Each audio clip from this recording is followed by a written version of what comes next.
એન્જિનિયરિંગમાંથી agriculture ફિલ્ડમાં કઈ રીતે? બાળપણથી ખેડૂત તરીકે જ મોટા થયા છીએ, ખેતી સાથે જ જોડાયેલા છીએ અને ખેડૂત તરીકે જ ઓળખાઈએ છીએ. યુવાનોને એસીમાં બેસવું ગમે છે, બહાર વિદેશનું કલ્ચર એક આવેલું છે, ગવર્મેન્ટ જોબ ગણો, વ્હાઇટ કોલર જોબ ગણો, લાઈક ખેતી તરફ પ્રેરિત નથી. સાચું જ્ઞાન ના હોવાના લીધે લોકોને એવું છે કે આ ફિલ્ડની અંદર હવે આપણે કોઈ આગળ ભવિષ્ય નથી, કોઈ કરિયર નહીં બનાવી શકીએ. કોઈ પેલા લોકો ખેડૂતો જોડે આવી રીતે ફ્રોડ કરી ગયા, આવી રીતે ફ્રોડ કરી ગયા. ખેતી પ્રધાન દેશની અંદર આજે તમે જુઓ 64% પ્લસ આપણે જોઈએ છીએ કે જે ખેડૂતો છે ખેતી સાથે ડાયરેક્ટલી ઇનડાયરેક્ટલી ક્યાંક ને ક્યાંક લોકો કનેક્ટેડ છે. કેટલોય વજન જે ખેડૂત પાસેથી ખેડૂતને ઓછો વજન તરીકે લેવામાં આવે છે અને સામે ખેડૂતને ઓછા પૈસામાં આપવામાં આવે છે. પણ વચ્ચેવાળા લોકો પેદાશને મોંઘી બનાવે છે, વચ્ચેવાળા લોકો વચ્ચેનો હિસ્સો ખાઈ જાય છે અને ખેડૂત તો ત્યાંનો ત્યાં ગરીબ ને ગરીબ જ છે. 60% ડીઝલ દેશનું ખેડૂત દ્વારા વપરાય. આપણે એવું કંઈ કરી શકીએ કે જેનાથી ખેડૂતોને કંઈ ફાયદો થઈ શકે?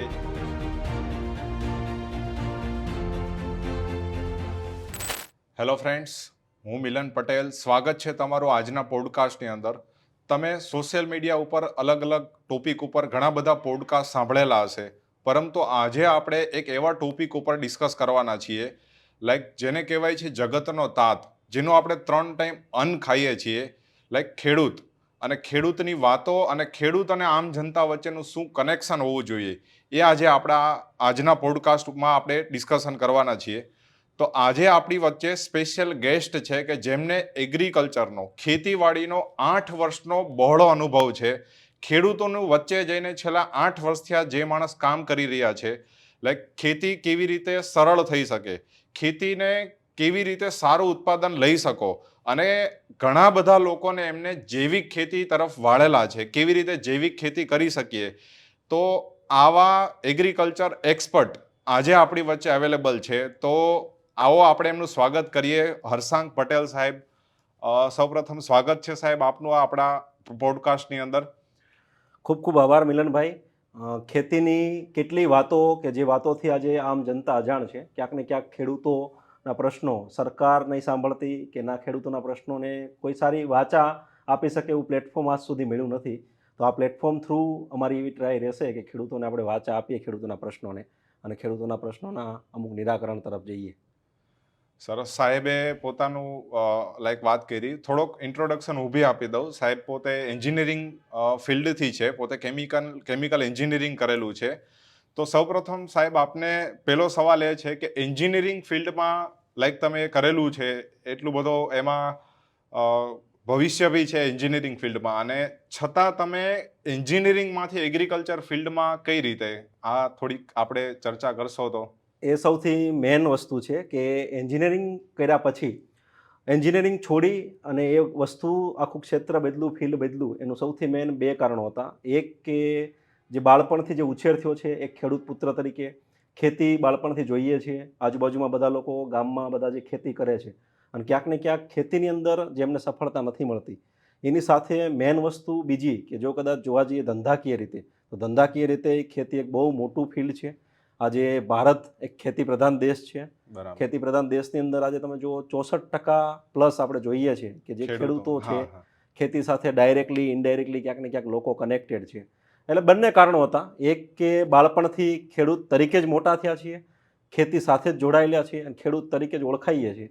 અને બીજું કારણ મેન એ હતું કે ધંધાકીય રીતે જોવા જઈએ કે ભવિષ્યની રીતે જોવા જઈએ તો એક સારી ફિલ્ડ કે જે ફિલ્ડની અંદર સારું એવું કમાઈ શકીએ છીએ, સારો એવો ધંધો કરી શકીએ છીએ. તો બંને રીતે સારું લાગતું હતું ખેતીની અંદર અને બંને રીતે દિલથી પસંદ આવતું હતું. તો નક્કી કર્યું કે આપણે ખેતીની દિશામાં આગળ વધીએ. બરાબર. ખેતીવાડીની અંદર જેવી રીતે તમે વાત કરી કે 64% લોકો ખેતી પ્રધાન દેશ છે આપણો, અને ખેતી ઉપર બહોળો આપણે એક સારો વ્યવસાય બી કરી શકીએ એમ છીએ. તો આજકાલ જે એક ટ્રેન્ડ ઉપડ્યો છે યુવાનોની અંદર કે લાઈક આજે કેવું છે, યુવાનોને એસીમાં બેસવું ગમે છે, બહાર વિદેશનું કલ્ચર એક આવેલું છે, ફોરેન જવાનું, અને ગવર્મેન્ટ જોબ ગણો, વ્હાઇટ કોલર જોબ ગણો.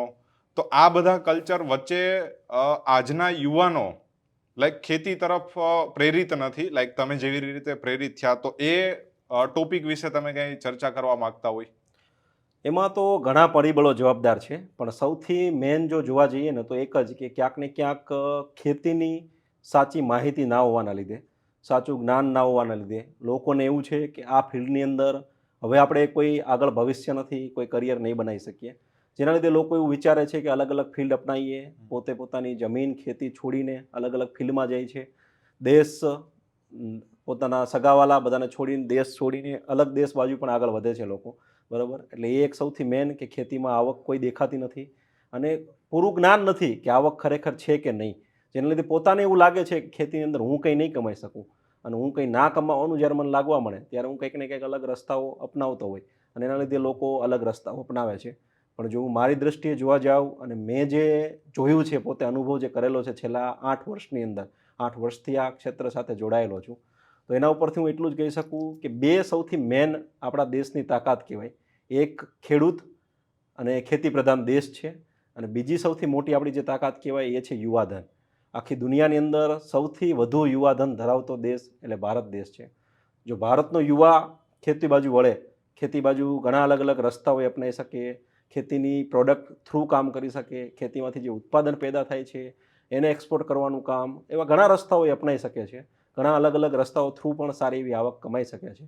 આવા કોઈ પણ રસ્તાઓની અંદર આગળ વધે તો આ બંને ફિલ્ડ એવા છે, એક યુવાધન અને એક ખેતી, આ બંને જો સમન્વય થાય અને બંને જો ભેગા થાય તો બે ભેગા મળીને બહુ સારું એવું રિઝલ્ટ દેશને આર્થિક રીતે સદ્ધર કરવામાં આપી શકે, પોતાના પરિવારને, પોતાની જાતને પણ આર્થિક રીતે સદ્ધર કરવામાં બહુ સારો એવો ભાગ આ વસ્તુ થ્રુ એ ભજવી શકે એમ છે. પણ એ બાજુ જો યુવાધન વળે તો, અને યુવાધનને વળાવવા માટેની જ મારી હંમેશા ટ્રાય હોય છે અને મારી સાથે જેટલા પણ કનેક્ટેડ છે એમાંથી મોટાભાગના યુવાનો જ છે અને યુવાનોને જ આપણે આ સાક્ષરતા ફેલાવવાનું કામ કરીએ છીએ. સાચી વાત છે. અત્યારે લાઈક સોશિયલ મીડિયાનો જમાનો છે. તમે જેમ વાત કરી કે જો યુવાનો ખેતી તરફ વળે તો બધી રીતે ફાયદો જ ફાયદો છે. પણ શું એ બી એક કારણ હોઈ શકે કે આજની તારીખમાં લોકોને લાઈક મહેનત કરવી નથી? બીકોઝ એસીનો જમાનો છે, અને ખેતી બેસીને થોડુંક હાર્ડ વર્કિંગ ફિલ્ડ પણ હા, લોકો હા, માને yes, છે, પણ yes. ખરેખર હવે એવું નથી રહ્યું. અચ્છા, હાર્ડવર્ક કરનારા લોકોય તમને મળી જાય છે, તમે સાચી ખાલી વાત. થોડું મેનેજમેન્ટ કરી શકો. મેનેજમેન્ટ, અને યસ. હું એ ખેતીની તો વાત જ નથી કરતો લોકોને કે જેમાં તમારે ખેતરમાં જઈને જે મહેનત કરવાની છે એ અચ્છા, ખેતીની તો આપણે વાત જ નહીં કરતા. આપણે એ વાત કરીએ છીએ કે ખેત પેદાશો પણ તમે વેચી શકો અથવા અચ્છા. ખેતી કરવા માટે જે જરૂરી છે, હમ, જે આપણે પેસ્ટિસાઇડ કહીએ, ઇન્સેક્ટિસાઇડ કહીએ કે જે સાદી ભાષામાં કહીએ ખાતર તરીકે કે દવા તરીકે જે આપણે આપવા માગીએ છીએ, એ વસ્તુઓનો ધંધો કરી અને ખેતી સાથે જોડાયેલા રહી શકે. ઓકે, બરાબર છે. હમ. અચ્છા, એક સવાલ, એક આમ જનતા તરીકે એક મારો સવાલ છે તમને, તમે ખેતીવાડીના એક્સપર્ટ છો, તો આજે મેં ઘણા બધા ખેડૂતોને એવા જોયેલા છે કે જે નાની નાની વાતમાં હરેક વખતે તમે જોતા હો છો તો ભાવને લઈને અથવા તો કોઈને કોઈ ટોપિકને લઈને કમ્પ્લેન કરતા હોય છે. તો એના ઉપર તમે કાંઈ કહેવા માંગતા હોય? એટલે એમાં મેં જે જોયેલું છે, ઘણી વખત લોકોને એવું લાગતું હોય છે કે ખેડૂત જે ઉત્પાદન બનાવે છે, જે કોઈ પણ અનાજ ઉગાડે છે કે કઠોળ ઉગાડે છે, આમ જનતાને એવું લાગે છે કે ભાઈ દિવસે ને દિવસે મોંઘવારી વધતી જાય છે, સાચી દિવસે વાત. ને દિવસે ક્યાંક ને ક્યાંક આ બધી વસ્તુઓ જે છે જીવન જરૂરિયાતની, હમ, જે અનાજ કરિયાણું કહેવાય, આ બધાના ભાવ વધતા જાય છે. આ બધા વધતા ભાવના લીધે લોકોને એવું છે અથવા તો લોકો દ્વારા સરકારને પણ એવું ફીલ થાય છે કે આ બધી વસ્તુઓ દ્વારા ખેડૂત બહુ જોરદાર કમાય છે, ખેડૂત પાસે પૈસા સારા એવા છે, ધીમે ધીમે સરકારી સહાયો અટતી જાય છે, ધીમે ધીમે લોકો જે ખેડૂત ખેતી સાથે ઇનડાયરેક્ટલી પણ કનેક્ટેડ છે, કારણ કે ખેતી વગર તો કોઈનું કંઈ ચાલવાનું નથી. હમ, આપણે કદાચ ટેકનોલોજી કે બીજી બધી વસ્તુઓ દ્વારા બીજું બધું વસ્તુ કરી શકશું, પણ જમવા માટે, ખાવા માટે તો અનાજ જ જોશે, કે અનાજ એ બધી જોશે. વસ્તુઓ શરીર માટે તો આ બધી વસ્તુની જરૂર પડવાની જ છે. અને જે આપણી બેઝિક જરૂરિયાત છે એ બેઝિક જરૂરિયાત માટે લોકોને એવું લાગે છે કે ભાઈ ખેડૂત સારું કમાય છે, ખેડૂત દિવસે ને દિવસે વધુ ભાવ લેતો જાય છે, દર વર્ષે ભાવ વધારો લેતો જાય છે, એટલે ખેડૂત સુખી છે, ખેડૂતને કોઈ તકલીફ નથી. હમ, પણ મેન આ તકલીફ એ જ છે કે આજે ખેડૂતને જે ભાવ આજથી 10 વર્ષ પહેલાં મળતા હતા, તો 10 વર્ષે પેટ્રોલના ભાવ, ડીઝલના ભાવ કે બીજી બધી વસ્તુઓમાં જોવા જાઓ, કપડાના ભાવ હોય કે જે કંઈ પણ બીજી જીવન જરૂરિયાતની વસ્તુઓ છે, આ બધાની અંદર બહુ સારો એવો ભાવ વધારો આવ્યો છે. પણ એ જ રીતે ખેડૂતના પેદાશોની અંદર ભાવ જોવા જાઓ તો ખેત પેદાશોમાં એટલો કોઈ ખાસ ભાવ વધારો આવેલ નથી. સમય પ્રમાણે પણ નથી આવ્યો કે જોવા જઈએ કે 10 વર્ષ 15 વર્ષ પછી તો એક નોર્મલ થોડો અમુક પર્સન્ટેજ ભાવ વધારો જે નહિવત ગણી શકાય એવો ભાવ વધારો ખેડૂતને મળેલો છે. પણ મેન જે વચ્ચેનો પૈસા ખાઈ કોણ જાય છે, આપણને એમ થાય કે ભાઈ ખેડૂત પૈસા નહીં કમાતો તો આપણને દિવસે ને દિવસે કેમ મોંઘું વસ્તુ મળે છે, દિવસે ને દિવસે કેમ મોંઘી પેદાશો મળે, તો વચ્ચેના પૈસાઓ ક્યાંક ને ક્યાંક ખેતી સાથે જોડાયેલા વેપારીઓ અને બીજા બધા લોકો દ્વારા વચ્ચેના પૈસા ખવાઈ જાય છે, જે આપણે ન્યૂઝમાં જોઈએ છીએ. અવારનવાર દરેક વસ્તુઓ આવતી હોય છે. હમણાં જ જે એક લેટેસ્ટ કિસ્સો જોવા જઈએ તો 2025ની જે આજે શરૂઆત થઈ, તો શરૂઆતના દિવસોમાં જ એક એવું કૌભાંડ પકડાણું મગફળીની અંદર, કે મગફળીના કોથળાનો વજન, જે બોરી હોય છે એનો વજન 700 ગ્રામ છે, 700 ગ્રામ આસપાસ છે, અને ખેડૂત પાસે વજન કાપવામાં આવે છે 1 કિલો પૂરો, 1000 ગ્રામનો. હવે ડેઇલીની આવક એક માર્કેટિંગ યાર્ડની અંદર લાખો બોરીની છે, કે કોઈ માર્કેટિંગ યાર્ડની અંદર હજારો બોરીની છે. તો એવી રીતે જોવા જઈએ તો કેટલોય વજન જે ખેડૂત પાસેથી ખેડૂતને ઓછો વજન તરીકે લેવામાં આવે છે, અને સામે ખેડૂતને ઓછા પૈસામાં આપવામાં આવે, અને એની સામે એ જ વજન મોંઘા ભાવમાં અને ડબલ ભાવમાં વેચાય છે. આજે તમે કોઈ પણ ખેત પેદાશ જોશો, તમારા એરિયાના કરિયાણાની દુકાનમાં કે જે સુપર માર્કેટમાં મળે છે, એ તમે પ્રાઇસ જે જોશો ડિસ્કાઉન્ટ સાથે, અને જે ખેડૂત પાસેથી ખરીદવામાં આવે છે એ પ્રાઇસની વચ્ચે 50% ડિફરન્સ છે. આજે આપણે માની લો કે એક ઉદાહરણ તરીકે મરચું પાવડર ખાઈએ છીએ, તો મરચું પાવડર તમને માર્કેટમાં મળતું હશે 300, 350, 400 કે 500 રૂપિયા કિલો, અને એમાં પણ પાછો નવો મુદ્દો આવશે ઓર્ગેનિક. તો ઓર્ગેનિકના નામે તો કોઈ ફિક્સ જ નથી કેટલા મોંઘું વેચાય છે. હવે એ જ વસ્તુ ખેડૂત પાસે જોવા જાઓ તો ખેડૂતને આજે સારા મરચાના ભાવ 1 મણ 20 કિલોના 2700, 2800 કે વધીને 3000 મળે છે, અને 3000 ભાવ લેખે પણ જો જોવા જઈએ તો 150 રૂપિયા થયા, 150 રૂપિયા. હવે ખેડૂત પાસેથી 120 થી 150, અને નબળા માલના નામે 100 રૂપિયામાં ખરીદવામાં આવતી વસ્તુ માર્કેટમાં 300, 350, 400, 500 રૂપિયા વેચે છે. અને વચ્ચેનો ઓછામાં ઓછો 50 થી 60% જે ડિફરન્સ છે, જે ક્યાંક ને ક્યાંક ખેડૂતના હાથમાં નથી આવતો, પણ બીજા લોકો ખાઈ જાય, અને લોકોને એવું થાય છે ખેડૂત દિવસે ને દિવસે વસ્તુ મોંઘી કરતો જાય છે, દિવસે ને દિવસે પેદાશો મોંઘી વેચતો જાય છે, પણ વચ્ચેવાળા લોકો પેદાશને મોંઘી બનાવે છે, વચ્ચેવાળા લોકો વચ્ચેનો હિસ્સો ખાઈ જાય છે, અને ખેડૂત તો ત્યાંનો ત્યાં ગરીબ ને ગરીબ જ રહે છે. ખેડૂત લાચાર જ રહેશે. ખેડૂતને દર વખતે દયાની નજરે જ તમારે જોવાનો આવશે, અને ખેડૂત પછી કઈ જગ્યાએ અવાજ ઉઠાવે તો એમ કે થાય કે ભાઈ આટલા તો ભાવ વધારો છો, તો હજુ શું અવાજ ઉઠાવો છો. સાચી વાત. તમારી વાતથી 100% હું સહમત છું. હું જ્યારે 7મું 8મું ભણતો ત્યારે લગભગ ડીઝલનો ભાવ મારા ખ્યાલથી 50, 60, 65 રૂપિયા આસપાસ ચાલતો. હવે એ પછી અત્યારે ડીઝલનો ભાવ લગભગ 100 રૂપિયા આસપાસ પહોંચવા આવી ગયો છે. એટલે લગભગ ડબલ ડીઝલનો ભાવ થઈ ગયો છે. અને ડીઝલ ખેતીની દ્રષ્ટિએ જોવા જઈએ તો ટ્રેક્ટરથી લઈ મશીનરીથી લઈ અને એક મેઇન ડીઝલમાં પણ સરકાર એવો ફિગર કહે છે કે 60% ડીઝલ દેશનું ખેડૂતો દ્વારા વપરાય, ડાયરેક્ટલી કયો કે ઇનડાયરેક્ટલી કયો, જે ખેત પેદાશોને ટ્રાન્સપોર્ટેશન કરવામાં, કે ખેડૂતને ખેતી કરવામાં, કે અમુક એવા એરિયાઓ છે કે જ્યાં હજુ ઇલેક્ટ્રિસિટી અવેલેબલ નથી, જ્યાં હજુ પણ ડીઝલ એન્જિન વાપરી અને ખેતરમાં પાણી સિંચાઈ કરતા હોય છે, બરાબર. તો આ બધી જગ્યાઓ જો જોવા જાઓ તો અત્યારે સરકાર એવો આંકડો કહે છે કે 60% આસપાસનું ડીઝલ દેશનું ખેડૂતો વાપરી રહ્યા છે. સાચી વાત. અને એમ છતાં કોઈ એની અંદર સહાય નથી. આજે જમીન ખેડૂતોની વાત કરીએ તો જમીન જે ખેડે છે એ ખેડૂતને ડીઝલની અંદર કોઈ સહાય નથી. જે દરિયાઈ ખેડૂત છે એને જે માછીમારી કરવા માટે જાય છે એના માટે એની અંદર ડીઝલની અંદર સહાય છે, પણ જમીન ખેડૂને કોઈ ડીઝલની અંદર સહાય નથી. દરેક બધા ખેડૂતો ભેગા મળીને સૌથી વધારે ડીઝલનો જથ્થો વાપરે છે.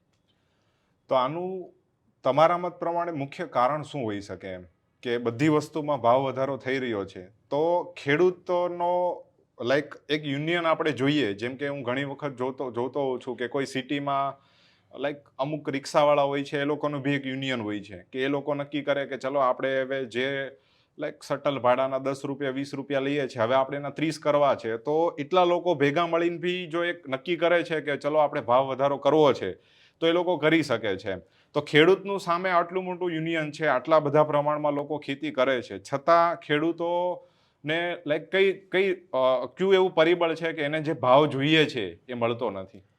ખેતી આટલા મોટા પ્રમાણમાં થાય છે, તમે જે કીધું યુનિયનની વાત પણ સાચી છે, પણ ક્યાંક ને ક્યાંક દેશની અંદર મોટા ભાગના ખેડૂતો એવા છે કે જેની પાસે બહુ ઓછી જમીન છે, એટલે બહુ ઓછું ઉત્પાદન એ પકાવે છે, અને મોટાભાગના પરિવારો એવા છે કે જે ઓનલી ખેતી ઉપર નિર્ભર હોય છે. એના ઘરની મુખ્ય આવક ખેતી સિવાય કોઈ હોતી નથી. એટલે હવે એ ખેડૂત એવું વિચારે કે ભાઈ હું સંગ્રહ કરું, હું ભાવ વધવાની રાહ જોઉં, તો ત્યાં સુધીમાં એની પાસે એટલા રૂપિયા જ નથી હોતા કે જે સર્વાઈવ કરી શકે, પોતાનું જીવન ચલાવી શકે, અને કોઈના કોઈ કારણોસર એને મજબૂરીમાં પ્રોડક્ટ પોતાની ખેત પેદાશ વેચવી જ પડે. એટલે આપણે આ મૂળ ખેડૂતોની વાત કરી જે ખેતી ધંધા માટે નથી કરતા, જેને ખેતી જીવન જરૂરિયાત માટે નથી કરવી, બરોબર, જેને જે ખેતી જે લોકો એવા છે અમુક લોકો કે ભાઈ જે ખેતી ઓનલી રાખવા ખાતર રાખી છે, બરોબર, કારણ કે અત્યારે ખેડૂતના નામે અલગ અલગ કેટલી કેટેગરી છે સરકારમાં, કે જેટલા મોટા હોદ્દાઓ ઉપર બેઠા છે એ બધા એવું જ કહે છે કે ભાઈ અમે ખેડૂતોની સરકાર છીએ, ચાહે કોઈ પણ સરકાર હોય. હા. દરેક નેતા એવું કહે છે કે અમારી પાસે જમીનો છે, અમે પોતે ખેતીમાંથી જ આવેલા લોકો છીએ, પણ એ લોકોની જમીનો એવી છે કે જે ઓનલી ઇન્વેસ્ટમેન્ટ માટે છે. જે તમે કોઈ પણ મોટા મેગા સિટીની આસપાસ જોતા હશો તો તમને ખાલી ખેતરો દેખાશે, એમાં ઓનલી બાવળ ઉગેલા હશે, ગાંડા બાવળ, એ જમીનને કોઈ લેવા દેવા નથી, ખાલી નામની જમીન છે. પછી બીજી એવી કેટેગરી છે કે જે એવા ખેડૂતો છે કે જેને ખેતી, એવું સમજી લો કે બહુ જ વધારે જમીન છે, સારી એવી ખેતી છે, અને ખેતી સાથે કેટલાય અલગ અલગ બિઝનેસમાં એ લોકો સાથે કામ કરે છે, અને બીજા ધંધાઓમાંથી, બીજી નોકરીમાંથી કે બીજી કોઈ પણ જગ્યાએથી પૈસા કમાય છે, જે પૈસાઓ દ્વારા એ પોતાનું ગુજરાન ચલાવી શકે છે. તો એને ખેતીની આવક સાથે કોઈ લેવા દેવા જ નથી. તો એ લોકો ખેતીની પ્રોડક્ટ રાખશે, ભાવ વધવાની રાહ જોશે, તો એના માટે શક્ય છે. પણ એના સિવાય આ બે કેટેગરી સિવાય એક મોટો હિસ્સો એવો છે કે જે આખો ખેતી ઉપર જ ડિપેન્ડ છે, ખેત પેદાશની આવક ઉપર જ ડિપેન્ડ છે. જે ખેડૂતને જમીનમાં વાવણી કરવી છે તો વાવણી કરવા માટે પણ પાક ધિરાણ ઉઠાવશે, એ પૈસાથી વાવેતર કરશે, બિયારણ ખરીદશે, ખાતર ખરીદશે, અને પછી વાવેતર થયા પછી 4 મહિના પહેલાં જ ઉત્પાદન જ્યાં 4 મહિનામાં આવવાનું હશે તો 4 મહિના પહેલાં જ એની પરિસ્થિતિ એવી ઊભી થઈ હશે ક્યાંક ને ક્યાંક કે એમને એવું કોઈ પણ પ્રોડક્ટ વેચવાની મજબૂરી ત્યારે જ ઊભી થઈ ગઈ હશે. 1 મહિના અગાઉથી તો એ રાહ જોઈને બેઠો હશે કે મહિના પછી પાકશે ત્યારે હું તમને પૈસા ચૂકવીશ. આવા કેટલાય લોકોને જવાબ આપતો હશે કે 1 મહિના પછી હું ઉત્પાદન આવશે, વેચીશ, તમને પૈસા ચૂકવીશ. આવા જવાબો આપી આપી મહિનો કાઢશે, અને મહિનો પૂરો થશે અને એને ફરજિયાત વેચવી જ પડશે. હવે આ લોકો ધારે પોતે ઈચ્છે તો પણ યુનિયનમાં જોડાઈ શકે એમ નથી, કારણ કે પોતે મજબૂર છે. પોતે યુનિયનમાં જોડાય અને ભાવ વધવાની રાહ જોવે એ પોતાની પરિસ્થિતિ નથી, એટલે પોતે યુનિયનમાં જોડાય અને આ કામ કરી શકે એમ નથી. અને બીજી બાજુ જોવા જઈએ તો હાલ એક આ પરિબળ તો છે જ, પણ એના સિવાય ઘણા કદાચ પરિબળ જવાબદાર હશે, જેમાં સૌથી મેઇન તો સાક્ષરતા જ છે કે ખેડૂતમાં ક્યાંક ને ક્યાંક અભણ લોકો છે, ક્યાંક ને ક્યાંક એ લોકો પાસે એવી કોઈ સુવિધાઓ હાજર નથી કે જે સુવિધાઓ દ્વારા એમને પૂરી માહિતી પહોંચી શકે, કોઈ એવી ટેકનોલોજી કે કોઈ એવું સોશિયલ મીડિયા, કે એ લોકો ન્યૂઝપેપર એ રોજ નથી વાંચતા કે જ્યાંથી એમને પૂરી માહિતી આવી કોઈ યુનિયનની કે કોઈ આવી સહાય ચાલુ થાય એના માટે તો પણ પૂરી માહિતી પહોંચે, આવી કોઈ પણ સુવિધા હાલ હાજર પણ નથી, અને કદાચ બનાવે તો પણ એવી સુવિધાને ખેડૂત એક્સેપ્ટ કરી શકે એમ નથી, કારણ કે ખેડૂત પાસે એવું કોઈ, ખેડૂતને પોતાને ખ્યાલ જ નથી કે આવું બધું હું કરી શકું અને મારું કામ આગળ વધારી શકું. એટલે જ આજે જો યુવાધન આની અંદર ઇન્વોલ્વમેન્ટ વધારશે પોતાનું, એ લોકો આની અંદર આવશે તો જ પરિવર્તન લાવી શકશે.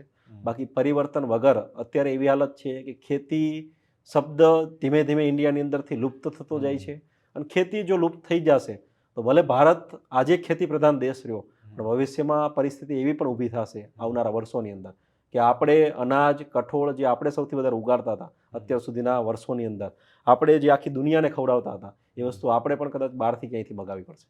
સાચી વાત. અચ્છા, તમે જે હમણાં વાત કરી કે આજના યુવાધનને વ્યવસાયની દ્રષ્ટિએ ખેતીમાં જો આવે તો અલગ અલગ ઘણી રીતે વ્યવસાય થઈ શકે એમ છે, તો સામે એમાં મેં બી એક એવી વસ્તુ બી નોટિસ કરેલી છે કે ઘણી વખત આપણે ખેડૂતોના મોઢેથી જ સાંભળતા હોઈએ છે કે કોઈ પેલા લોકો ખેડૂતો જોડે આવી રીતે ફ્રોડ કરી ગયા, આવી રીતે ફ્રોડ કરી ગયા, તો એમાં ફ્રોડ બી બહુ બધું થતું હોય છે. બધી જગ્યાએ ખેડૂત દરેક જગ્યાએ છેતરાણો છે, દવાની કંપનીમાં, ખાતરોવાળામાં, કે પછી કેટલાય લેભાગુ તત્વોમાં, અને કેટલાય અત્યારે જે એક સૌથી મોટો મુદ્દો છે ઓર્ગેનિક ખેતી, જૈવિક ખેતી, તો જૈવિક ખેતીના નામે કોઈ પણ પ્રોડક્ટ ખેડૂતોને આપી જશે, અને ખેડૂતમાં કેવું છે કે એક માણસ ખરીદશે, એ માણસ સંબંધના લીધે, શરમના લીધે ખરીદતો હશે, અને બીજા બધા ખેડૂતોએ એના પાછળ ગાડડીઓ પ્રવાહ બધા ખરીદશે, અને બધા ખરીદશે પછી ખેડૂતને એક રીતે જોવા જઈએ તો આ એક જુગાર છે એનો, કે જે 4 મહિના કે 6 મહિના પછી જે ઉત્પાદન આવવાનું છે, જે કંઈ પણ અત્યારે પાક વાવેલો છે એનો એક જુગાર છે કે યા તો ફૂલ સફળ યા તો ફૂલ ફેલ નુકસાનીમાં. ખેડૂત પાસે એવું નથી વચ્ચેનો ઓપ્શન કે ચલો થોડું થોડું આવતું રહેશે, દર મહિને એકાદ મહિનો લોસ જશે ચાલશે. એના આખા વર્ષનો જુગાર એક પાક ઉપર હોય છે, અને ક્યાંક ને ક્યાંક આવી બધી પ્રોડક્ટોના લીધે એ પોતે પાકની અંદર, ઉત્પાદનની અંદર ફેલ થતા હોય, પછી નવી વસ્તુ ઉપર એમને વિશ્વાસ કરવો બહુ અઘરો પડતો હોય, જેના લીધે જ આજે જે સરકાર પણ પ્રયત્નો કરી રહી છે કે જે બધા લોકો જે પ્રયત્નો કરી રહ્યા છે ઓર્ગેનિક ખેતીના, ઓર્ગેનિક ખેતી પણ બાજુ પણ ખેડૂત નહીં વળતો, એનું પણ મેન કારણ આ એક જ છે કે ખેડૂતને આજે કોઈ ઉપર વિશ્વાસ નહીં આવતો. ખેડૂત કોઈ વસ્તુ થ્રુ વિશ્વાસ કરી શકે એવી વિશ્વાસપાત્ર વસ્તુ પણ આજે માર્કેટની અંદર કોઈ એવી અવેલેબલ છે નહીં, અને એની સામે કુદરતનો તો કોઈ ઈલાજ નથી. એટલે કુદરતી પરિબળો કેટલાય નુકસાન પહોંચાડે છે, એમાં અમુક પોતાની આવી ભૂલો જેના લીધે ખેડૂતને જો નુકસાન જાય તો ખેડૂત પછી એવું જ વિચારવાનો સ્વાભાવિક છે કે આપણાથી બીજી વખત આવી ભૂલ થવી જોઈએ નહીં. બરાબર. અચ્છા, તમે જે વાત કરી જૈવિક ખેતીની, ઓર્ગેનિક ખેતીની, તો લાઈક મેં ઘણી જગ્યાએ એવું સાંભળેલું છે ઝીરો બજેટ ખેતી, કે તમે જૈવિક ખેતી 0 રૂપિયામાં કરી શકો, ગાય આધારિત ખેતી વગેરે વગેરે. તો જો ખરેખર આ બધી વસ્તુ શક્ય છે, અને જો શક્ય છે તો ખેડૂત પોતે હાથે કરીને કેમ આ બધી વસ્તુ, બધા ખેડૂતો આ વસ્તુ કરતા નથી? એમાં પણ એ જ વસ્તુ છે, ખેડૂતને આખું જે રોટેશન ફેરવવાનું છે પૈસાનું, એ પૈસાનું આખું રોટેશન એક પાક ઉપર કે જે કંઈ પણ વસ્તુનું વાવેતર છે એના ઉપર ફેરવવાનું છે. એટલે સૌથી પહેલાં તો કોઈ નવી વસ્તુ ખેડૂત ટ્રાય કરશે નહીં, અને કદાચ કોઈએ ટ્રાય કરી છે તો પણ પૂરી માહિતી એમને નથી ઓર્ગેનિક ખેતીની પદ્ધતિની, કે કઈ રીતે આ કરવી જોઈએ. ક્યાંક ને ક્યાંકથી કોઈ માણસ થ્રુ અધૂરું વસ્તુઓ સાંભળી કે આવી રીતે તમે ગાય આધારિત ખેતી કરી શકો, આવી રીતે તમે ઝીરો બજેટ ખેતી કરી શકો. એમાંથી અમુક વસ્તુ એને સાંભળી. હવે અમુક વસ્તુ કોઈ પર્સન દ્વારા માહિતી આપવામાં આવી, માની લો કે 100%, હવે એમાંથી 50-60% માહિતી કોઈના દ્વારા ખેડૂતે સાંભળી અથવા પોતે જાતે સાંભળી, એમાંથી 50-60% યાદ રહ્યું. એમાંથી એ ઇમ્પ્લિમેન્ટ કરશે 10%, 20%, 30%. બહુ રેર કેસમાં કદાચ અમુક લોકો હશે જે પૂરું ઇમ્પ્લિમેન્ટ કરી શકશે. અને એ ઇમ્પ્લિમેન્ટ કર્યા પછી 10-20% ઇમ્પ્લિમેન્ટ કરશે તો અધૂરી માહિતીને લીધે એમને અધૂરું જ ઉત્પાદન મળવાનું છે. અને અધૂરું ઉત્પાદન મળશે એટલે બીજા વર્ષે એવું વિચારશે કે આ બધું છોડો સાઈડમાં, અને જે પદ્ધતિ આપણે જૂની અપનાવતા હતા એ અપનાવી. સાચી વાત. પછી વચ્ચે મેં એક વસ્તુ એ બી નોટિસ કરેલી છે કે દિવસે દિવસે અત્યારે જમીનના ભાવ વધી રહ્યા છે. પહેલા જમીનનો ભાવ બહુ ઓછો હતો, હવે અત્યારે જમીનના ભાવ દિવસે દિવસે વધી રહ્યા છે. તો ઘણી વખત ખેડૂતના ખેતરમાંથી કોઈ કેનાલ નીકળતી હોય છે, કોઈ રોડ નીકળતો હોય છે, કોઈ હાઈવે નીકળતો હોય છે, ત્યારે સરકાર દ્વારા જે ભાવ આપવા જોઈએ એ પૂરતા પ્રમાણમાં મળતા નથી, જેના લીધે ઘણા બધા ખેડૂતો આંદોલન ઉપર બી ઉતરી આવતા હોય છે, વિરોધ કરતા હોય છે. તો એ ટોપિક ઉપર તમે કંઈ કહેવા માંગતા હોય? એમાં તો એ જ છે, ખેડૂતોનું આંદોલન મેન એક જ વસ્તુને લઈને થતું હોય છે કે એક તો કે જમીનના પૂરા ભાવ નહીં મળતા. હવે જેટલા પણ લોકો સરકારમાં છે, જે અધિકારીઓ છે, કે જે કોઈ પણ જમીન જ્યારે ભાવ આપવા આવે છે ખેડૂતને, કે કોઈ પણ વસ્તુ માટે જ્યારે લેવા આવે છે, કોઈ પણ સરકારના પ્રોજેક્ટ માટે, સરકારી પ્રોજેક્ટ માટે, ત્યારે સરકારી પ્રોજેક્ટ માટે જે માણસ જમીનના ભાવ આપવા ખેડૂતને આવે છે, એ માણસને પોતાને ખબર જ છે કે દરેક એરિયાની જંત્રી શું ચાલે છે. કારણ કે ખેડૂત કદાચ પોતાના ગામ પૂરતો સીમિત છે, પણ જે લોકો અધિકારી છે, જે લોકો આ બધી વસ્તુઓ કરવા માટે આવે છે, એ બધા તો એવા છે કે જે પોતે બધે જગ્યાએ જમીન રાખીને બેઠા છે પોતાની. એટલે બધાને ખબર છે કે એ એરિયાની જંત્રી શું ચાલે છે, અને એ લોકો એની સામે બહુ ઓછા ભાવ આપતા હોય છે. એટલે સૌથી પહેલાં તો એક આનું આંદોલન લોકો કરતા હોય છે કે અમને પૂરતા ભાવ નહીં મળતા. ખેડૂતને કોઈ વાંધો નથી, ડેવલપમેન્ટ સાથે ઇન્ફ્રાસ્ટ્રક્ચર બનશે તો એને પણ ક્યાંક ને ક્યાંક ફાયદો ભવિષ્યમાં મળવાનો જ છે.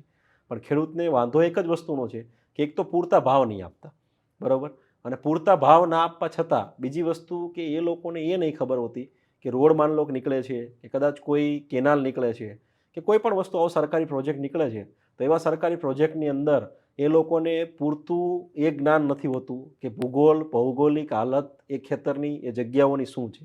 હવે ઘણી જગ્યાએ એવું છે કે આખા ગામના જમીનોને આખો જે એક એરિયા છે, એ એરિયાનું બધું જે વરસાદનું પાણી છે, એ વરસાદનું પાણી નીકળવાનો જે રસ્તો છે, એ રસ્તાની વચ્ચે જ કેનાલ બનાવી નાખી, એ રસ્તાની વચ્ચે જ રોડ બનાવી નાખ્યો. હવે અધિકારીઓને પોતાને ખબર જ નથી કે અહીંયાથી દર વર્ષે પાણી નીકળે છે, અને કદાચ ખબર છે તો ખબર નહીં, ધ્યાનમાં નહીં લેતા. જે લોકોને ભૂલ કરવી હોય, જેમ આપણા એરિયાની અંદર થાય છે કે પેલા રોડ આખો બનાવી નાખે, રોડ બનાવ્યા પછી અધિકારીને યાદ આવે કે પેલા ગટર નાખવાની તો રહી ગઈ, ગટર નાખવા માટે પાછો ખોદશે, વળી ગટર નાખશે, વળી પાછો આખો રોડ બનાવશે, રોડ બનાવ્યા પછી પાછું યાદ આવશે કે એક પાઇપલાઇન નાખવાની રહી ગઈ, વળી પાછો પાઇપલાઇન નાખે માટે પાછો ખોદશે. અને આવી જ રીતે કેનાલ બનાવી નાખશે, આવી જ રીતે રોડ રસ્તાઓ બનાવી નાખશે. ક્યાં મૂકવું જોઈએ પાણીનું નિકાલની વ્યવસ્થા, એ કોઈ પૂરતી વ્યવસ્થા કરતા નથી. અને એક રીતે જોવા જાઓ તો અંગ્રેજોના સમયમાં જે રસ્તાઓ બનેલા, કે અંગ્રેજોના સમયમાં જે કંઈ પણ આ પ્રોજેક્ટો બધા નીકળેલા, એ બધા લોકોને બધી ખબર હતી. હવે એ લોકોના એન્જિનિયરો શું કામ કરતા હોય, શું દિમાગ લગાવતા હોય, એ બધાએ આ બધી વ્યવસ્થાઓ કરેલી, અને અત્યારે આવી કોઈ વ્યવસ્થાઓ કરતા નથી. હવે જે આખા એરિયાનું પાણી છે એ નીકળતું હતું એક રસ્તામાંથી, વચ્ચે આવી ગઈ કેનાલની દિવાલ, કે વચ્ચે આવી ગયો કોઈ રોડ, જે પાણી નીકળી નહીં શકતું. હવે જે રોડ કાંઠાનો જે માણસ છે, જેના જમીનના ભાવ જોરદાર વધ્યા હશે, એટલે લોકો કહેશે કે તારા તો ભાવ વધી ગયા ને તું કેમ વિરોધ કર? પણ એની જમીન વાવવા લાયક રહે જ નહીં, કારણ કે બધું પાણી આખા એરિયાનું એના ખેતરમાં આવીને ભેગું થશે. કઈ બાજુ ઢાળ છે, કઈ બાજુ પાણી નીકળે છે, આવી કોઈ વસ્તુઓ જોતા નથી. નહીં પૂરતા ભાવ આપતા, નહીં ભૌગોલિક પરિસ્થિતિને જે ત્યાંનું જે છે એ પ્રમાણેના કોઈ વ્યવસ્થાઓ નહીં કરતા, કે એ પ્રમાણે રોડ રસ્તાઓ નહીં કાઢતા. બધું પોતાની મનમરજીથી દોરી નાખશે લીટા, અને જ્યાં લીટો દોરશે ત્યાંથી રોડ કાઢશે, જ્યાં લીટો દોરશે ત્યાંથી કેનાલ કાઢશે, ક્યાં પુલ બનાવવો, ક્યાં ઓવરબ્રિજ બનાવવો, એ બધું પોતપોતાની રીતે જાતે નક્કી કરશે. આવી કોઈ વસ્તુઓ નક્કી નહીં કરે. પછી જ્યારે આવી કોઈ સમસ્યા ઊભી થશે તો ત્યાં એરિયાના લોકો વિરોધ કરશે. એટલે એ વિરોધ કરશે એટલે બીજા લોકોને એવું થશે, આટલી જોરદાર સુવિધા સરકારે આપી તો લોકોને ગમતું નથી, વિરોધ કરે. એ લોકો રોડનો વિરોધ નહીં કરતા, પણ રોડના લીધે કે કેનાલના લીધે જે એને નુકસાન જાય છે એ નુકસાનનો વિરોધ કરે. અને આ બીજી પબ્લિકને એવું લાગે કે આ લોકો રોડનો વિરોધ કરે, આ લોકોને વિકાસ આરે કોઈ પણ તકલીફ છે, વિકાસ અમને ગમતો નથી. પણ વિકાસ સાથે તકલીફ નથી, રોડ માટે તકલીફ નથી, પણ એ રોડનો વિરોધ એટલે કરે છે કે રોડના લીધે એમને તકલીફ ઊભી, અને રોડના લીધે તકલીફો ઊભી થશે તો પછી તમે હોવાના, તમે વિરોધ કરવાના, કોઈ પણ માણસ વિરોધ કરવાનો. અચ્છા, ખેડૂતોને લઈને ઘણી બધી વસ્તુ આજે આપણે ચર્ચા કરી. જેવી રીતે તમે વાત કરી કે ખેડૂતો અલગ અલગ ઘણી રીતે હેરાન છે, તો એઝ અ આમ જનતા આપણે એવું કંઈ કરી શકીએ કે જેનાથી ખેડૂતોને કંઈ ફાયદો થઈ શકે, એવું કોઈ વસ્તુ કે જેનાથી ખેડૂતોને જે હેરાન થઈ રહ્યો છે એ ઓછો હેરાન થાય? જો આપણે સાચા અર્થમાં ખેડૂતને મદદરૂપ થવું હોય ને, તો આ સૌથી મેઇન મુદ્દો છે. અને મારા લાઈફમાં હું જેટલા પણ લોકોને મળું છું, જે કંઈ પણ વાત કરું છું, તે બધે દરેક જગ્યાએ આ જ વસ્તુ ઉપર સૌથી મેં હું ભાર મૂકું છું. બરાબર? જો આપણે સાચા અર્થમાં મદદરૂપ થવું હોય તો સૌથી પહેલી વસ્તુ કે દરેક કોઈ પણ ક્ષેત્ર હોય, દરેક જગ્યાએ આપણો સૌથી પહેલો મુદ્દો એવો હોય છે કે ભાઈ સરકાર મારા માટે શું કરે છે. બરાબર? તો સરકારમાં તો સૌથી પહેલું તો ભ્રષ્ટાચાર એ બહુ મોટું પરિબળ જવાબદાર છે, જેના ઉપર આપણે વાત કરવા બેસીએ તો બહુ ટાઈમ જશે. બરાબર? અને એ બધી કદાચ વાત ના કરીએ તો પણ ક્યાંક ને ક્યાંક પૂરી લોકોને જે છે સરકારી નોકરિયાત હોય, કંઈ પણ હોય, એમાં બહુ ઓછા લોકો છે કે જેને ખરેખર કંઈક હેલ્પફુલ થવું જોઈએ, કોઈ પણને મદદરૂપ બનવું છે. એટલે એ આખો એક મુદ્દો જ અલગ છે. અને જો બીજી રીતે જોવા જઈએ તો ભારત એક લોકશાહી દેશ છે, અને લોકશાહીની વ્યાખ્યામાં જ એવું કહેવાય છે કે લોકો વડે અને લોકો માટે ચાલતું શાસન. આ લોકશાહીની વ્યાખ્યામાં લોકો સિવાય કોઈ ગ્રામસેવક, સરપંચ, ધારાસભ્ય કે મુખ્યમંત્રી, વડાપ્રધાન કોઈ નહીં આવતા. લોકશાહીની વ્યાખ્યા જ એવું કહે છે કે જો તમારે લોકશાહી તરીકેથી દેશને ચલાવવો હશે તો તમારે લોકોએ જ કંઈક કરવું પડશે. અને એ જ રીતે જો અહીંયા પણ ખેડૂતને તમે જો મદદરૂપ થવા માગતા હોય તો સૌથી મેઇન વસ્તુ કે બંનેને ફાયદો થાય એવા કેટલાય રસ્તાઓ છે. જેમ કે મેં તમને હમણાં અગાઉ વાત કરી કે અત્યારે તમે જે પ્રોડક્ટ ખરીદો છો, જે તમારે ક્યાંક ને ક્યાંક જરૂરિયાત માટે ખરીદવી જ પડશે. જે જરૂરિયાતમાં તમે પ્રોડક્ટ ખરીદો છો એ પ્રોડક્ટ તમે ઓલમોસ્ટ ડબલ આસપાસ ભાવ આપીને ખરીદો છો. ખેડૂત પાસેથી જે પ્રોડક્ટ પેદા થાય છે એના કરતાં ડબલ ભાવે તમે ખરીદો છો, અને એ સામે ખેડૂતને 50% રૂપિયા મળે છે. હવે તમે જો ડાયરેક્ટ કોઈ ખેડૂતનો કોન્ટેક્ટ કરો છો કે જે તમે જે અનાજ ખાઓ છો એ અનાજ ઉગાડે છે, તમે કદાચ ભાત ખાઓ છો તો જે ડાંગર ઉગાડનાર ખેડૂતો છે, જે તમે કઠોળ ખાઓ છો તો કઠોળ મોટાભાગે ખેડૂતો ઉગાડતા હોય છે. અને કોઈ એક ખેડૂત એવો નથી કે જે એક જ પાક ઉગાડતો હોય. જનરલી દરેક ખેડૂત સિઝન વાઇઝ 2-3 પાક ઉગાડતા જ હોય છે. અને તમારા કામની 3-4 વસ્તુ કોઈ એક ખેડૂત પાસેથી મળી જ જવાની છે સામાન્ય રીતે. અને તમે જોવા જાઓ તો તમારા ઘર વપરાશની જેટલી પણ વસ્તુઓ છે, આ બધી વસ્તુ માટે તમારે વધીને 8 થી 10, વધુમાં વધુ 8 થી 10 ખેડૂતનો જ કોન્ટેક્ટ કરવાનો રહેશે. અને આમાં 8 થી 10 ખેડૂતોને જો તમે ખાલી એટલી વાત કરો છો કે તમારું ડાયરેક્ટ વસ્તુ અમે ખરીદશું, બરાબર, હવે અમને ખરીદતા નહીં આવડતું, જો એ સવાલ માઇન્ડમાં આવે તો સૌથી મેઇન વસ્તુ કે ક્વોલિટી આપણને ચેક કરતા નહીં આવડતી. તો ક્વોલિટીમાં જોવાનું શું છે? આપણે આટલા વર્ષોથી માની લો ઘઉં ખાઈએ છીએ, હવે આપણે આપણા ઘરે ઘઉંના દાણા જોયા જ છે. આપણે કેટલાય વર્ષોથી સિંગ ખાઈએ છીએ, આપણે સિંગના દાણા જોયા જ છે. દાણાની સાઇઝ જોઈ તમે એ ટાઈપની દેખાય છે, મતલબ સારી ક્વોલિટીના જ છે. અને થોડું તમે ખાલી એમાં જાણશો તો તમને અમુક અલગ અલગ જે પ્રજાતિ વાવતા હોય એ પ્રજાતિ પ્રમાણે તમને માહિતી મળી જશે કે કઈ વસ્તુની કઈ પ્રજાતિ સારી. અને આના દ્વારા તમે જો ખરીદવા બેસો છો તો 8 થી 10 ખેડૂતનો કોન્ટેક્ટ કર્યો, ખેડૂતની નોર્મલ વાત કરી કે દરેક વસ્તુ અમે તમારી પાસેથી ખરીદશું. ખેડૂતને તમે જે ભાવ મળે છે એના કરતાં થોડા પણ તમે જો વધુ આપો છો તો પણ તમારે ડબલના જગ્યાએ અડધા ભાવમાં તમને ખરીદી થઈ જશે. અને સૌથી મેઇન ફાયદો એ તમને મળશે કે તમે અડધા ભાવમાં ખરીદી કરશો. બીજો ફાયદો એમને એ મળશે ખેડૂતને પોતાને ડબલ ભાવ મળશે. બરાબર? એના સિવાય મેઇન વસ્તુ જે અત્યારે એક સૌથી મોટો મુદ્દો 2024ની અંદર અને 23ની અંદર બન્યો કે કાચી ઘાણીનું તેલ. હા, સિંગતેલ. અને આ સિંગતેલની અંદર કેટલાય પ્લેયર માર્કેટની અંદર આવી ગયા. બરાબર? અમુક લોકોએ બહુ સારું કામ કર્યું કે સિંગતેલની અવેરનેસ ફેલાવી અને અવેરનેસની દ્રષ્ટિએ તમે જોવા જાઓ, જાગૃતતાની દ્રષ્ટિએ, તો સિંગ તેલના ફાયદાથી લઈ દરેક વસ્તુ એની અંદર બતાવેલી છે. એ અવેરનેસ પ્રોજેક્ટની અંદર એમણે એ પણ બતાવ્યું છે કે સારી ક્વોલિટીની સિંગની ખરીદી કઈ રીતે કરવી. આ દરેક વસ્તુ સોશિયલ મીડિયાની માધ્યમ થ્રુ તમને માહિતી મળે જ છે. અને થોડી માહિતી તમે સર્ચ કરશો તો એમ પણ મળી જશે, બરાબર. હવે સિંગ તેલ તમે ખરીદવા બેસો છો, નો ડાઉટ કાચી ગાડીનું સિંગ તેલ સૌથી સારું જ છે, સૌથી શ્રેષ્ઠ છે.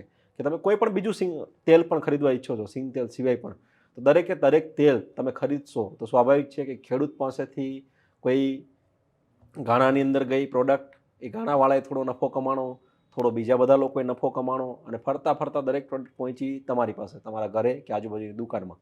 એની જગ્યાએ તમે એક કામ કરો છો કે તમે ડાયરેક્ટ પ્રોડક્ટ ખેડૂત પાસેથી ખરીદો છો. તમે સિંગ ખેડૂત પાસેથી ખરીદી લીધી અને એ સિંગની તમે એક ગાણાવાળાને આપી. હવે માની લો કે તમારા ઘરની અંદર એવરેજ જોવા જઈએ તો દરેક ફેમિલીની અંદર 3, 4, 5, કદાચ કોઈ ફેમિલીમાં 12 મહિનાના, એક વર્ષના જોવા જઈએ તો કદાચ 12 ડબ્બા વપરાતા હશે. 15 kgના ડબ્બાની વાત કરીએ તો 12 ડબ્બા વપરાય છે, તો 12 ડબ્બા તેલ ગાણામાં કઢાવવા તમારે 3 થી 4 કલાક કે 5 કલાકનો ટાઈમ લાગવા. એટલે એક દિવસ વર્ષમાં જો આપણે આવો કાઢીએ છીએ, જેમાં આપણે નક્કી કરીએ છીએ કે ભાઈ આખું વર્ષ બહુ કામ કરી લીધું, ચલો થોડો ટાઈમ ફરવા જઈએ, ચલો થોડો ટાઈમ એન્જોયમેન્ટ માટે ક્યાંક ટાઈમ સ્પેન્ડ કરીએ, એવો 1-2 દિવસ તમે જો ખરેખર હેલ્થ પ્રત્યે પણ સિરિયસ છો, હેલ્થ માટે જ આ લોકો બધું ખરીદવાનું ચાલુ કર્યું છે, તો હેલ્થની દ્રષ્ટિએ જો તમે જોવા જાઓ તો પણ તમે એવું નક્કી કરો છો કે 1-2 દિવસ વર્ષમાં આપણે એવા કાઢીએ કે ખેડૂત પાસેથી પ્રોડક્ટ ખરીદીએ, અને ખેડૂત પાસેથી પ્રોડક્ટ ખરીદી અને આપણે જે પ્રોડક્ટનું આપણે જે રીતે યુઝ કરવી છે એ રીતે એને કન્વર્ટ કરીએ. સિંગ ખરીદી અને તમે કન્વર્ટ કરો છો તેલની અંદર, તો પણ સિંગ ખરીદ્યા પછી તમારે 1 પણ રૂપિયો આપવાનો નહીં થાય. તેલ કાઢવાની જે મજૂરી લાગે છે એ મજૂરી પણ સામે જે સિંગનો ખોળ બને છે એમાં તમારા માઇનસ થઈ જશે. તમે જે તેલ ભરવા માટે જે ટીન ખરીદો છો, એ ટીન પણ, જે ડબ્બો ખરીદો છો, એ ડબ્બાના પૈસા પણ એની અંદર માઇનસ થઈ જશે. તમારે સિંગ ખેડૂત પાસેથી ખરીદ્યા સિવાય 1 પણ રૂપિયો એક્સ્ટ્રા કોઈ ગાણાવાળાને આપવો નહીં પડે. ગાણાવાળો તમને તેલ કાઢી આપશે અને સામા રૂપિયા આપશે. તમે કેટલા પણ ડબ્બા કઢાવો છો. આ સિમ્પલ ગણિત કોઈ લોકો નહીં સમજી શક્યા, અને લોકો સીધું ડાયરેક્ટ કંપની પાસેથી ખરીદે છે. ક્યાંક ને ક્યાંક લોકો સુધી અવેરનેસ બી, માહિતી મેં કીધું અધૂરા જ્ઞાનના લીધે જ દુનિયા આખી હેરાન છે. એ ખેડૂત હોય કે આમ જનતા હોય જેને મોંઘવારી નડે છે, આ બધા લોકો અધૂરા જ્ઞાનના લીધે જ હેરાન છે. ઘણી વાર આપણને એવું થાય કે ડાયરેક્ટ ચલો ખેડૂતો પાસે બધી વસ્તુઓ ખરીદવાનું ચાલુ કરશું તો જે કરિયાણાવાળા છે કે જે બીજા બધા લોકો જે દુકાનો ચલાવે છે તો એ લોકોનું શું. પણ મેન વસ્તુ જો જોવા જાઓ તો આજે એની અંદર પણ 2 કેટેગરી છે. એક કેટેગરી એવી છે કે જે આખા વર્ષનું કરિયાણું એક સાથે ખરીદી શકશે. એ લોકોએ આ રસ્તો અપનાવવાનો છે. એટલા લોકો જો આ રસ્તો અપનાવતા થયા તો પણ કેટલાય ખેડૂતોને ડાયરેક્ટલી આવો ફાયદો થશે. અને જે બીજી કેટેગરી છે કે જેની પાસે એટલા પૈસા છે જ નહીં, જેને રોજનું લઈને રોજ ખાવાનું છે, અઠવાડિયા 10 દિવસનું સ્ટોર કરતા હશે કે 1 મહિનાનું લેતા હશે, જે 1 લીટર તેલની બોટલ લે છે, આવી રીતે જે બધા લોકો ચલાવે છે, બરોબર, એ લોકો તો કરિયાણાવાળા ઉપર ડિપેન્ડ રહેવાના. એ લોકોને આપણે કહેતા પણ નથી ડાયરેક્ટ ખેડૂત પાસે ખરીદો. એટલે આખો દેશ ક્યારેય ખેડૂત પાસે ખરીદવાનો જ નથી, પણ જેટલા પર્સન્ટેજ લોકો ખેડૂત પાસેથી ડાયરેક્ટ ખરીદતા થયા એટલો ખેડૂતને ડાયરેક્ટ ફાયદો મળતો થયો. અને આટલો ફાયદો જો ખેડૂતને માણસે ચાલુ કરાવી દીધો તો પણ તમે ઘણું મોટું પરિવર્તન કે ઘણું મોટું રિવોલ્યુશન દેશની અંદર લાવી શકો છો. અને આના જ અંદર બીજું સ્ટેપ એ પણ ભવિષ્યની અંદર આવશે કે આજે તમે ખેડૂતને જે ભાવ હતા એટલા ભાવ આપ્યા, ભવિષ્યમાં તમે જ એવું કરી શકશો કે ચલો હું ડબલ ભાવમાં ખરીદતો હતો, મને 50% ખર્ચો થઈ ગયો, હું 50% ઉપર થોડા હજી તને વધુ રૂપિયા આપું, તું મારા માટે પ્રોડક્ટ ઓર્ગેનિક ઉગાડ. અને આ રીતે ખેડૂત ડાયરેક્ટ ઓર્ગેનિક બાજુ પણ વળી શકે. અત્યારે ઓર્ગેનિકનું એક સિટી લેવલે ઘણી બધી જગ્યાએ હું જોઉં છું એક ચલણ બી ઉપડું છે સ્વાસ્થ્યના લીધે, કે લોકોને જે સ્વાસ્થ્ય લાભ મળે છે એ હેલ્થ માટે, હેલ્થ બેનિફિટ માટે જ લોકો એવું ઈચ્છે છે કે આપણે કોઈ પણ જાતના કેમિકલ વગરની પ્રોડક્ટ ખાઈએ. પણ કેમિકલ વગરની પ્રોડક્ટ તમે ખાવા માંગો છો તો સૌથી પહેલી વસ્તુ કે માણસને કેમિકલ વગરની પ્રોડક્ટ ઉગાડવા માટે તો પ્રોત્સાહન મળવું જોઈએ ને. અને આજે કોઈ એવી સુવિધાઓ અવેલેબલ નથી કે કેમિકલ વગરની હું પ્રોડક્ટ ઉગાડું છું તો હું ક્યાં જઈને વેચું.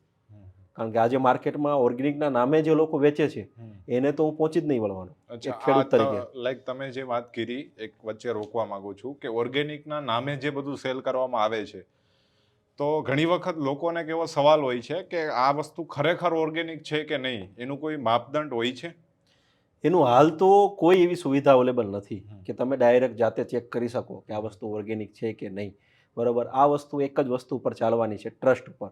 કે આજે હું એક ખેડૂત તરીકે કામ કરું છું, તમે કોઈ શહેરની અંદર રહ્યો છો, તમે એવું ઈચ્છો છો કે હું મારા પરિવારને સારી ઓર્ગેનિક પેદાશ ખવડાવું, મારા પરિવારને હેલ્થ બેનિફિટ અપાવું, તો સૌથી મેઇન વસ્તુ મેં કીધું કે એક ખેડૂત તરીકે તમે મારી સાથે ડીલ કરો કે સૌથી પહેલાં કેમિકલવાળી વસ્તુઓ ખરીદશો તો પણ તમને સારા ભાવ મળશે. તો હું કેમિકલવાળી વસ્તુઓ તમને આપતો થઈશ. પછી તમે મને જ પ્રોત્સાહન આપી શકશો કે ચલો હું થોડા વધુ રૂપિયા તમને આપું, તમને પોતાને કદાચ ઉત્પાદન ઘટતું હોય, તમને ના પોસાતું હોય ઓર્ગેનિક ઉગાડવું, તો ચલો હું તમને થોડા વધુ રૂપિયા આપું, પણ તમે મારા માટે સ્પેશિયલ ઓર્ગેનિક ઉગાડો. જો ખેડૂતને વધુ રૂપિયા મળે છે, ખેડૂતને સરવાળે ટોટલ સરખું મળી લે છે કે ભાઈ હું કેમિકલ યુઝ કરતો હતો અને મને 1 લાખ મળતા હતા, મારું ઉત્પાદન આવતું હતું માન લો કે 100 મણ, અને હવે હું કેમિકલ નહીં યુઝ કરતો, મારું ઉત્પાદન કદાચ ભલે 80 મણ આવે છે, પણ મને સામે પૈસા 1 લાખ અથવા તો 1 લાખ કરતાં વધુ મળે છે, તો મને એક અંદરથી જ એક ઇન્સ્પિરેશન મળી ગયું કે ચલો હું ઓર્ગેનિક ઉગાડું, અને હું ઓર્ગેનિક ઉગાડીને જ ડાયરેક્ટ તમને આપીશ. કારણ કે આની અંદર ટ્રસ્ટ વગર કે તમારા ઓળખીતા સિવાય તમને ઓર્ગેનિક પ્યોર વસ્તુ ક્યાંયથી તમે ખરીદી શકવાના નથી. બરાબર. મેઇન વસ્તુ આ છે. આજે જે તમે કોઈ પણ વસ્તુ લઈ લો કે આજે જે વાત ચાલે છે કે આજે બધા જે લોકો ગેરંટી આપે છે, ભલે આ મુદ્દો એક અલગ છે, એ મુદ્દા ઉપર આપણે નહીં જવું, પણ આજે જે બધા લોકો ગેરંટી આપે છે કે અમારું પ્યોર તેલ છે, તો આજે એ પણ કોઈ લેબોરેટરી નથી કે આ પ્યોર તેલ જે છે એ 20 નંબર મગફળીનું છે, 22 નંબરનું છે, 39નું છે કે 32 નંબરનું છે. આવું ચેક થાય એવી પણ કોઈ લેબોરેટરી નથી. પણ આ તો લોકોને પૂરતી માહિતી નથી કે જે માહિતીના લીધે લોકોને શું થાય છે, સિંગ તેલ સિંગ તેલ સિંગ તેલ. વસ્તુ સારી છે કે સિંગ તેલ ખાય છે લોકો, બરાબર, પણ કઈ સિંગનું છે એવી પણ તમે ના કરી શકો, કે તમે જે લોટ ખાઓ છો એ ક્યાં ઘઉંનો છે એ પણ તમે ચેક ના કરી શકો. આ વસ્તુ તો કદાચ ભવિષ્યમાં આવે તો વાત અલગ છે, પણ આ બધું તો બહુ અઘરું છે. પણ સૌથી મેઇન વસ્તુ જે આપણાથી થઈ શકે એવો પ્રયાસ એક જ છે કે ડાયરેક્ટ ખેડૂત પાસેથી આપણે ખરીદવાનું ચાલુ કરીએ. પહેલું સ્ટેપ બધા લોકો આ કરે, જેટલા લોકોથી શક્ય છે એટલા લોકો. અને બીજું લોકો એ પણ કરી શકે કે એ જ ખેડૂતને પ્રોત્સાહન આપે કે તમે હવે અમારા માટે ઓર્ગેનિક ઉગાડવાનું ચાલુ કરો, અમે તમને થોડા વધુ પૈસા આપી. કારણ કે આપણે તો ડબલથી 50% આવી ગયા. તમે જે મરચું પાવડર 400 રૂપિયા કિલો ખરીદતા હતા કે જે 300 રૂપિયા કિલો ખરીદતા હતા, એ તમે ખેડૂતને 150 રૂપિયા પણ આપશો તો પણ ખેડૂત ડબલ ખુશ છે. કારણ કે અત્યારે ખેડૂતને પૂરા 150 રૂપિયા નહીં મળતા. અમુક જે સારી ક્વોલિટી અલગ કાઢશે, જેના એને 120, 130 કે 150 રૂપિયા મળશે કિલોના. જે ખરાબ ક્વોલિટી છે એના તો એને 20-30 રૂપિયા, 50 રૂપિયા જ કિલોના મળે કે 40 રૂપિયા કિલોના મળે. એટલે આવી રીતે ખેડૂત પાસેથી માલ ક્વોલિટી વાઇઝ ખરીદવામાં આવે. જ્યારે પેકિંગ થઈને માર્કેટમાં વેચે છે ત્યારે બધો માલ એક સરખો થઈ જાય. એવી જ રીતે પશુપાલનની વાત કરીએ તો દિવસે ને દિવસે જ્યારે ડેરી, કોઈ મોટી ડેરી જ્યારે દૂધના ભાવ વધારે તો લીટરે 1 રૂપિયા 2 રૂપિયાનો વધારો દર વર્ષે. એ જ રીતે જો દૂધની વાત કરીએ તો દૂધમાં જેટલી પણ મોટી કંપની છે, જેટલા પણ ડેરી છે, એ બધા લોકો દર વર્ષે લીટરે 1 થી 2 રૂપિયા દૂધનો વધારો કરશે. બરાબર. હવે જ્યારે ખેડૂત પાસે વાત કરીએ, પશુપાલન પાસે, તો ખેડૂત જ્યારે દૂધ આપવા જશે ત્યારે દૂધ ખરીદાશે એ દૂધના ફેટ પ્રમાણે. ખેડૂતને ફેટ પ્રમાણે ભાવ મળશે. અને એમાં પણ પાછો નિયમ શું કે 3 થી નીચે ફેટ આવે છે તો તમને 1 પણ રૂપિયો નહીં મળે, 0 રૂપિયામાં ખરીદશે. અને લોકોને એવું લાગે છે ખેડૂત તો દૂધ બહુ વેચે છે, ખેડૂત દૂધમાં પાણી મિલાવે છે, અને પશુપાલન દૂધમાં પાણી મિલાવીને ભેળસેળ કરીને આપણને ભેળસેળવાળું દૂધ આપે છે. પણ 3 ફેટ નીચે છે તો ખેડૂતને 1 રૂપિયો નહીં મળતો, પશુપાલનને 1 રૂપિયો નહીં મળતો. અને એ જ દૂધ જ્યારે 3 ફેટ નીચેનું ખરીદી લીધું ડેરીવાળાએ, કે 4 ફેટનું ખરીદ્યું, 5 ફેટનું ખરીદી દીધું, એ પોતે પોતાના ટાંકામાં નાખશે એટલે બધું દૂધ મિક્સ થઈ ગયું. અને એવરેજ પ્રમાણે એને ફેટ મળી ગયા, એ એવરેજ પ્રમાણે વેચી દેશે. અને એવરેજ પ્રમાણે એણે જે વેચી દીધું અને એ પછી માર્કેટમાં જ્યારે પેકિંગ થઈને આવશે ત્યારે પેકિંગમાં લખેલું જ હશે કે 3 થી 6 ફેટ, અને ભાવ 6 ફેટ પ્રમાણે લેશે. લખ્યું હશે 3 થી 6. સાચી વાત. એમાં પણ અલગ અલગ કેટેગરી બનાવી નાખશે. અને પોતે કેટેગરી પ્રમાણે 2 રૂપિયા 3 રૂપિયાનો જ ભાવમાં ફરક રાખશે.